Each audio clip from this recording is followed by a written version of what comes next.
Hello, Religion Unplugged listeners. I'm Matthew Peterson. Today I'll be having a conversation with author and theology professor Nijay K. Gupta about his recent book, Strange Religion: How the First Christians Were Weird, Dangerous, and Compelling.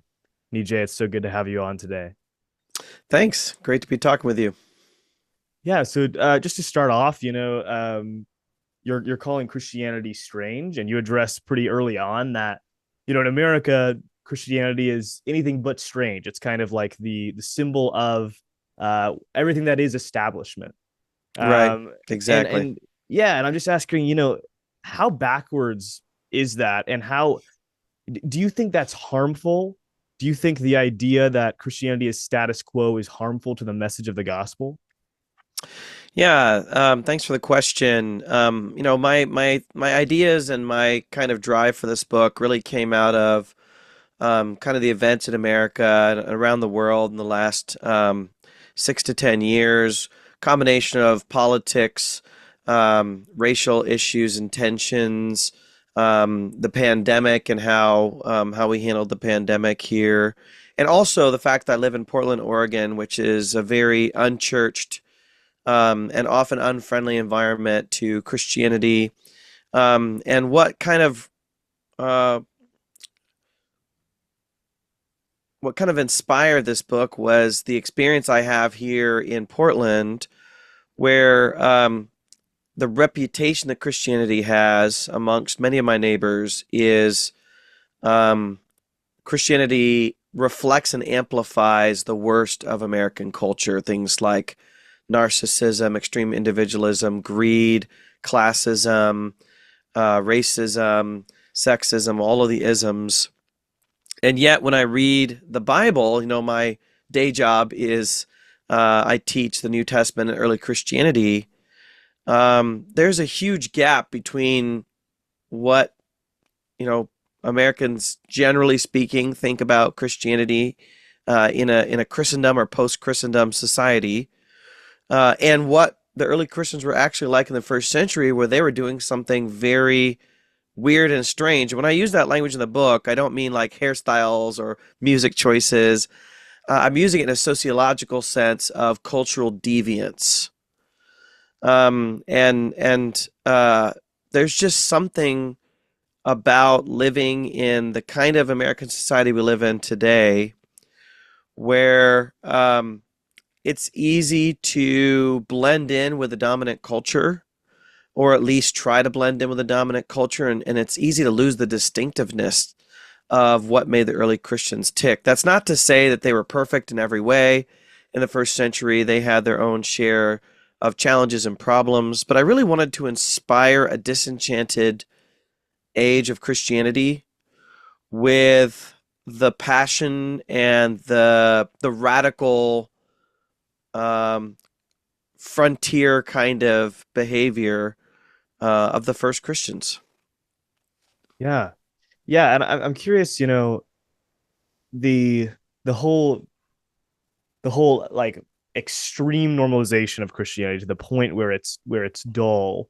That feels problematic. But then, of Right. course, as believers, we should and would want to have Christianity be ubiquitous and be everywhere. How do we balance keeping Christianity unique, but also having it everywhere? Yeah, I get that. I get that tension. But the posture of the New Testament itself is let God worry about the everywhere. And we should worry about holding to first principles of the gospel. It's interesting. There are parts of the New Testament that say, whoever, calls upon the name of the Lord will be saved, which gives that sense of this is for everyone. And at the same time, Jesus very clearly taught there's the broad road, the large road that leads to destruction. And then there's the narrow road, and few choose it. And you have over and over again in the Gospels where Jesus gives a hard teaching, and, you know, majority of people walk away.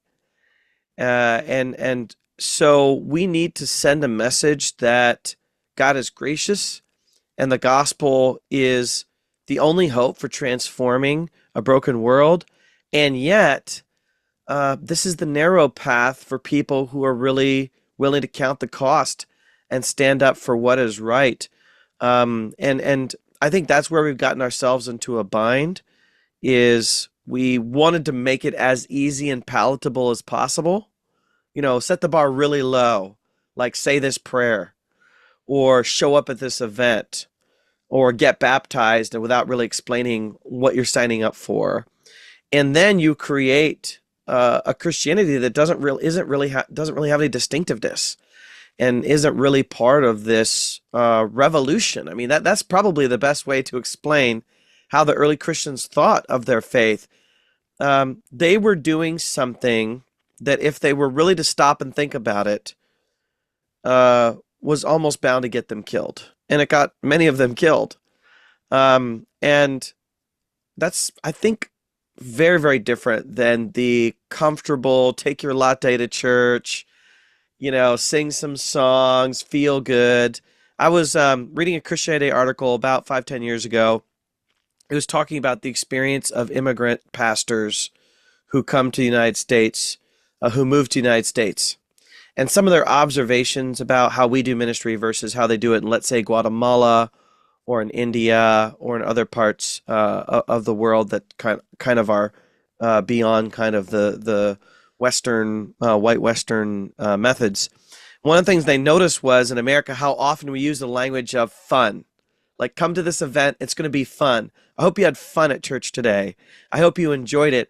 And we place a high premium on enjoyment and entertainment. Maybe not directly, but certainly indirectly.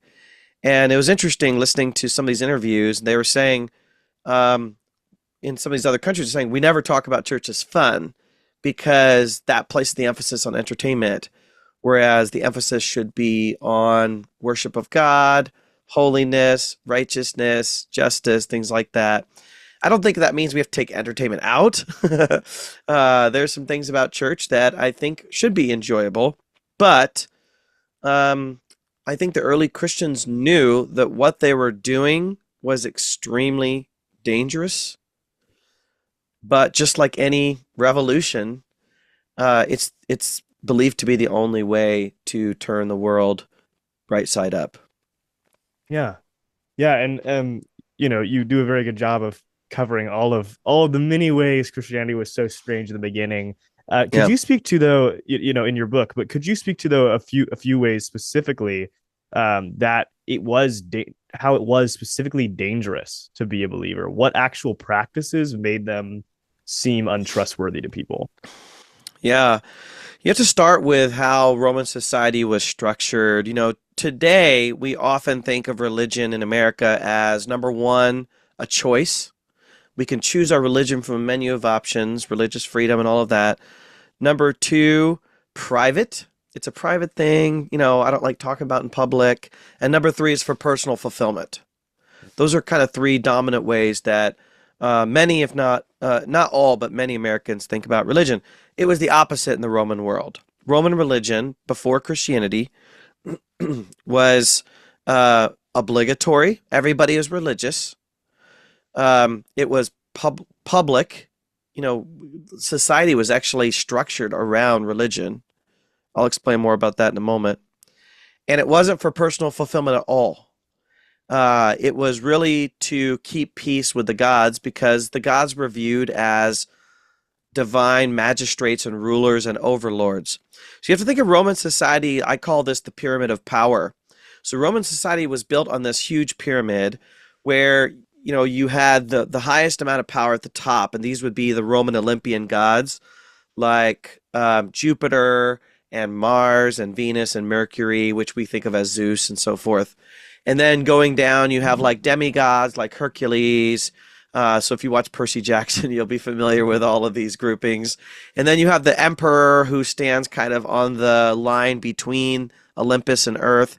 And then you have elites like senators, equestrian class, commoners, and at the bottom of society, you have slaves, criminals, immigrants, and so forth, disabled. And the highest number of people will be at the bottom. And as you go up on this pyramid of power, the more power you have, the fewer people have that. So it creates kind of the haves and the have-nots. And the idea was society will only be strong and healthy if we maintain this balance of power. I used to think, okay, the Roman world was polytheistic, meaning they have lots of gods. It was kind of free for all. It wasn't a free for all. They were very selective about which gods were allowed into the Roman Empire. They actually had people policing which gods were allowed into the empire. And so I talk about in my book the difference between religio and superstitio. So religio is authorized, approved religion. So, for example, Judaism was allowed into the Roman Empire because it's an ancient religion. It has temples, it has sacrifices, it has very clear rituals and laws and directives. But then other religions might be labeled a superstitio, which means they don't have clear rules, they don't have priests, they haven't been around for a long time, that sort of thing. So you're asking what made Christianity dangerous. Pretty much everything made it dangerous because there were certain non-negotiables of ancient religion. Number one, you had to have gods with statues because the statues were kind of like avatars. They were the ways that you worship the gods. There were statues everywhere, which is why Paul says when he goes to Athens, he was dismayed because the city was full of idols. He's talking about statues that were everywhere. They have to have temples. There were temples to Jupiter and Mars everywhere. In almost every city, major city, there'd be a temple. There would be dozens of temples. Priests, we call them cult personnel.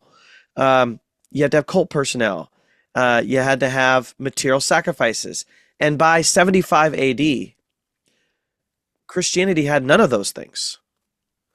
So it'd be like me saying to you, hey, Matthew, I'm going to start a restaurant, but it's going to be a different kind of restaurant. We're not going to have any tables, chairs, buildings, or food.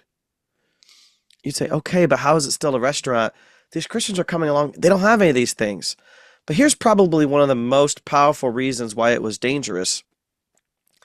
If you're going to bring in a new god, into the Roman Empire, you want to prove that they fit into the high class culture of Rome.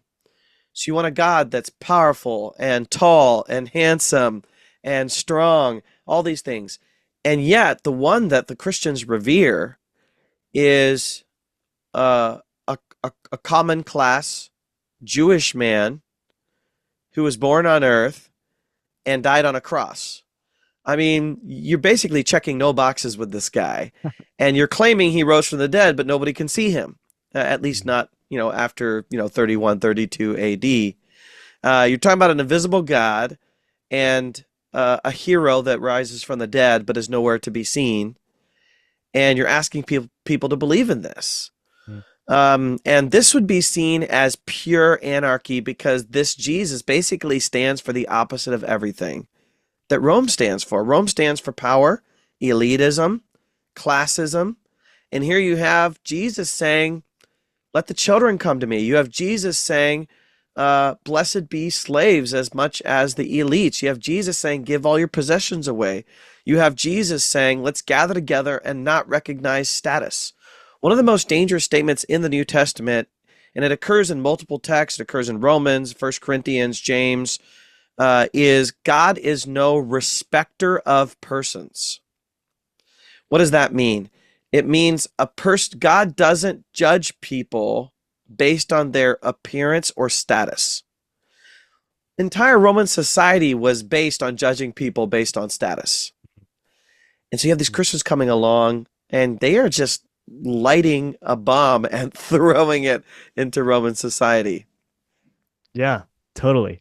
And you mentioned the whole they would call them kind of more than that realm of superstitio, right? Yes. And at one point in the book, you talk about how they had a lot of, Christianity shared some random similarities with like some of the cults of the time.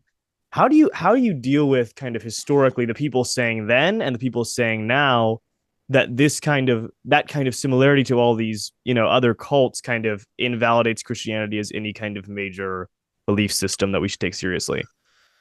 Yeah. I mean, just because something is similar doesn't invalidate it. I've been just watching the news, and I was reminded that Bernie Sanders was an independent that ran as a Democrat. You know what I Mm, mean? Like, mm, does that make him a Democrat, sort of, but not really? Is he an independent? He is, but would he run again as a Democrat? Maybe. mm, Um, just because two things are similar doesn't mean they aren't different. mm, And so the early Christians would be seen in it was so complex and so unique. People naturally try when there's something new, people naturally try to put it into boxes that are familiar to them.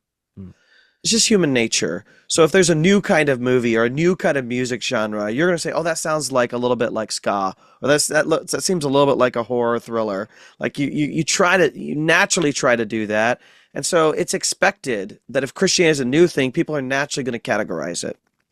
So I think you're implying or you're alluding to the fact that some people throughout history categorize early Christians as a mystery cult. These are these like secretive, meet in caves, do weird rituals, and that sort of thing. And it's very mysterious and it's very like um, prophecies and spirit filled. There might be healings, things like that. There are some similarities. The mystery cults were trying to invite people in to have a personal experience of the divine. People go into trance like states. They would kind of feel kind of drunk, or they would actually get drunk. And you have Acts chapter 2, where the apostles say, "Wait a second, we're not drunk." So you have some similarities there. We're like, we seem drunk, but we're not. But one of the big differences between the mystery cults and early Christianity is the Christians were absolutely firm that they weren't getting carried away with lust and drunkenness and drugs. And these were like staple products of mystery cults. They wanted to get people into the psychedelic kind of mode. The Christians were crystal clear. I just spoke on Jude on Sunday, and Jude is so firm that Christians are always morally above board and full of integrity, and you'll never catch us sleeping around, doing drugs, getting drunk. Jude is just hammering at this. mm, First Corinthians, Second Peter. I mean, it's just all Romans. It's all over the place. And so I think people are bound to make those similarities. There were another group called we call them voluntary associations. So this would be kind of like a combination of like a fraternity, like a college fraternity, and like an adult social club. Kind of like the Rotary Club or the Elks Club or the Lions Club, if you've heard of some of those things. And they were social clubs, religious clubs. They were like work guilds, kind of like a union. They were religious clubs, kind of combined all in one. I think if you, Matthew, were a Roman, a typical Roman, and I'm a Christian, and I invite you to my house church for a Christian gathering, I think you would walk away. You'd walk home, and your wife would say, "What was it like?" I think you would say it's like a voluntary association. I think that would be the most natural. You'd be like, it's a little weird, and they do all this weird stuff, but it's you're hanging out at someone's house, you're eating a meal, you're talking about religion, you're worshiping, and you're having fun, or not fun, but you're enjoying time with each other. Um, I think they would say it's voluntary. Now, one thing's really interesting if you read the New Testament texts, like the letters, they're deeply philosophical. First Corinthians gets into all kinds of philosophical stuff. Hebrews, deep philosophical stuff. The Apostle Paul goes to the Mars Hill community and gives this philosophical stuff. And most religious people weren't tuned into philosophy. So I think they would also say these are like philosophical, kind of communities or clubs. I think those associations are natural, but I think the Jesus piece would make it really unique. This idea that you're revering one God, essentially, or triune God, and you somehow are in Christ. You participate in this God's vitality in life. You have a mission. You have a mission. Like that was one of the most distinctive things about the early Christians. They believed they had a combined mission. We're going to change the world, and most religions just didn't think that way. So I think acknowledge similarities where they exist, but also acknowledges differences and distinctives. Yeah, totally. And now this section of the interview, I'd like to kind of talk about not only what happened, but kind of what can we do with some of the things you talk about? What can the church do with some of the things you talk Sure, about? sure. Um, so at one point in the book, you quote Marcus Aurelius, where he says, "Don't pray, how can I not lose my child? Pray instead, how can I not fear losing my child?" Yeah, That language, that kind of prayer, that's kind of more the how and why, is a very different kind of question than I feel like the questions a lot of believers and the church at large ask God, when it's a lot more about, would you please supply yeah, this thing? yeah. Or do you think the Romans, is there something for us as believers to learn from the Romans with that? Or has God already revealed everything he needs to stay with us in scripture and we don't really need to ask him those kinds of questions? Yeah, it's helpful to know if for those who haven't listeners who haven't read the book, Marcus Aurelius was a Stoic philosopher, not a Christian. So when we're saying these things, we're saying Christians had similarities in the way they prayed, but there were differences too. Good question about kind of learning and even how the early Christians may have learned from their neighbors. Um, I mean, the Apostle Paul will sometimes quote other philosophers, not really to say I've learned something new, but to say there's common ground. There's some common ground in terms of knowing that we live by the God's will, by the will of heaven, or what I think Paul had a lot of similarities with the Stoics in terms of seeking virtue, that sort of thing. Um, let me say this, and you can follow up if you want me to say more. Um, One thing I've learned over time is the Bible doesn't teach us everything that we need to know, or else it would be 1,000 times longer. The Bible teaches us the core theological truths that we need to know to be set on the right path. But like, think about like, what do we do with cloning? What do we do with AI? What do we do with life on other planets? The Bible doesn't really address those things directly. Even abortion, the Bible talks about life and death, and it talks about the value of life, but it doesn't really get into all these questions specifically about, 3 month, 6 month, 9 month, that Right. sort of thing. And so I think we're always learning. I think you opened up an important question about can we learn from other groups? What I'll say is the New Testament will actually use this tool where they say other non Christian groups will sometimes teach us, remind us that we're failing in our own worship. So, a good example is when Jesus tells parables, like the parable of the Good Samaritan, where he's talking about this merciful, generous person that helps this down on their luck soul and takes them and cares for them, puts them in an inn. Uh, and then the punchline is that person's a Samaritan. And that's his way of saying they're an outsider. They're not in the in group, and they're actually shaming us because they're doing it the way we should, but even better. I think we can learn from that all of the time. I was in a Methodist church once in my hometown in Ohio, and my dad was with me, and he's Hindu, and we're supposed to be paying attention to the sermon, and my dad's kind of looking around and he's reading some pamphlets and things, and I'm like nudging him, like, Dad, you should be paying attention. And he said, "There's a stained glass window of Gandhi." And I was like, "What? No way." I'm just thinking like maybe he misunderstood. And sure enough, there was a stained glass window of Gandhi. And Gandhi's not a Christian, but there was a pamphlet that explained that Gandhi himself, even though he wasn't a Christian, respected the Sermon on the Mount. And he would actually teach others about the moral values of the Sermon on the Mount. And even though that doesn't make Gandhi a Christian, Gandhi can actually teach us things that we may have forgotten or that we may not be obedient to in the Sermon on the Mount because we've been wayward or we're not paying attention. And God can use those outsiders to challenge us and teach us things that we need to learn. Yeah, totally. Yeah, I think that's very well said.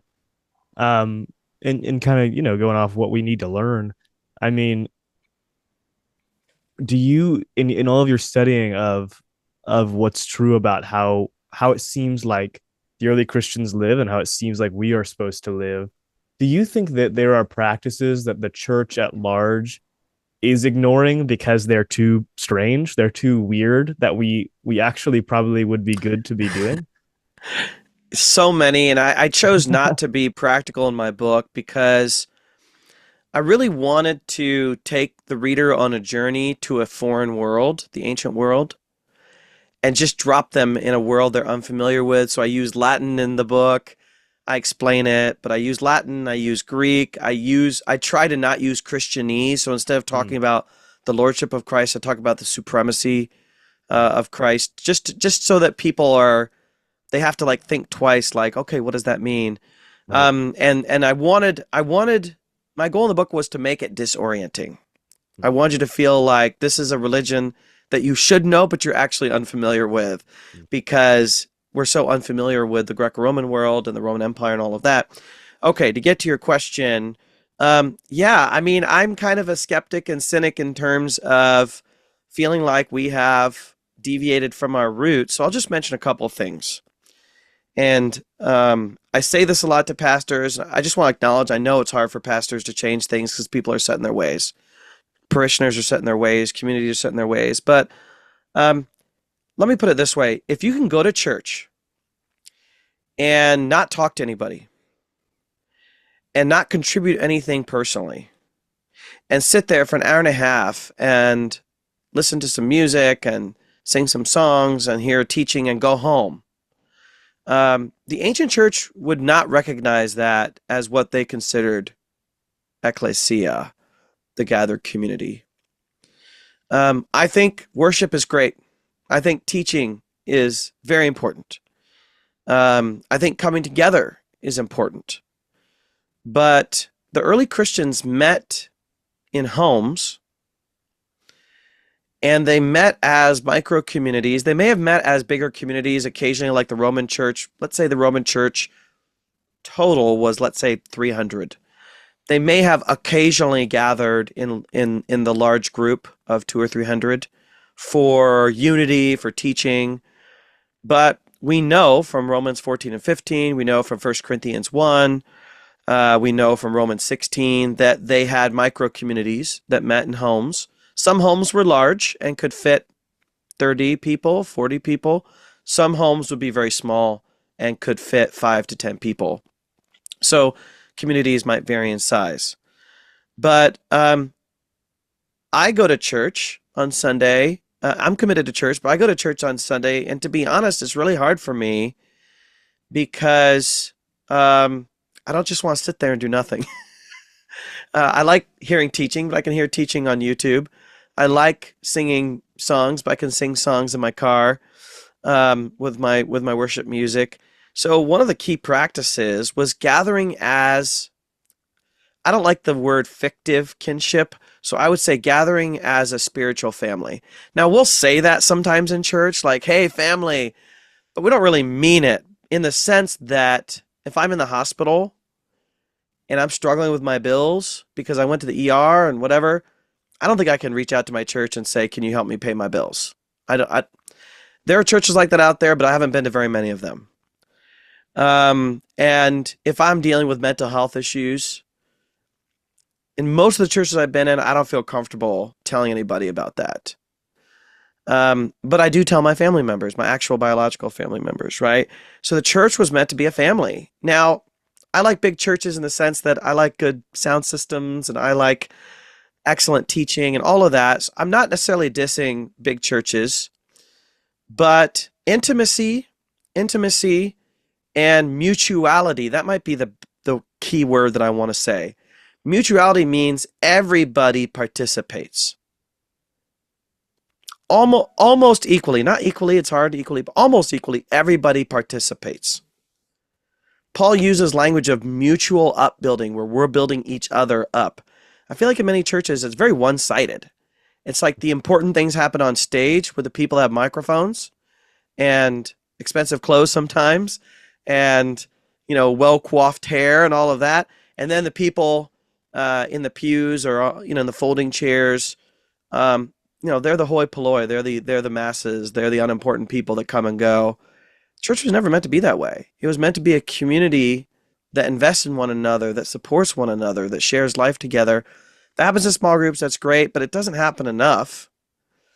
And the other thing I'd say, I could come up with I could talk for hours about this. But the other thing I'd say is they gathered around a meal. And I know for convenience, we often do the little cups and wafers that taste terrible and all of that. I was just at a church service, evening church service, and a group of guys that I just met them. I didn't know who they were, and I just preached. And they said, hey, and there was a guy visiting from England who loves Chipotle. And he said, hey, we want to take so-and-so to Chipotle. Will you come with us? There's probably 7 or 8 of us. And we went to Chipotle, and we ate Chipotle, and we talked about God and the church and the gospel for like 3 hours at Chipotle, 2 hours at Chipotle. That felt more like church to me than hundreds of times that I've stepped into a church and sat there and done nothing. Mm. And there's something about eating together. There's something about sharing food and filling our bellies and remembering our humanity. And yes, it's about Jesus, remembering Jesus too. But gosh, I know it's impractical to set up a meal for 1,000 people or 2,000 people or even 300 people. But if I could wave a magic wand, Matthew, I would say let's find a way to eat together. Let's find a way. If this was so important to Jesus, and it was, and if this was so important to the church of the first century, and it was, I think we got to at least create a long-term plan to get back there, because eating at a table with other people is an intimate experience most of the time. And there's something about sharing. I'm Indian, and we literally eat off of each other's plates in India. Like if you have something that I don't, I will literally, if you're a family member or a close friend, I'll literally just start eating off your plate. And I know it's not a very American thing to do, but it's a very Indian thing to do. Think about Ethiopian. I don't know if you've ever had Ethiopian food before, but you have all this food in the middle and everybody just sort of grabs it. The idea of shared food. I love N.T. Wright says, when Jesus gave his disciples salvation, he didn't give them a theory, he gave them a meal. That stuck with me. And I don't think we have to imitate everything the early church did. They didn't have cars, they didn't have iPhones. But in terms of the core practices, like baptism, like worship and teaching, I think we need to get back to the shared meal somehow. Yeah.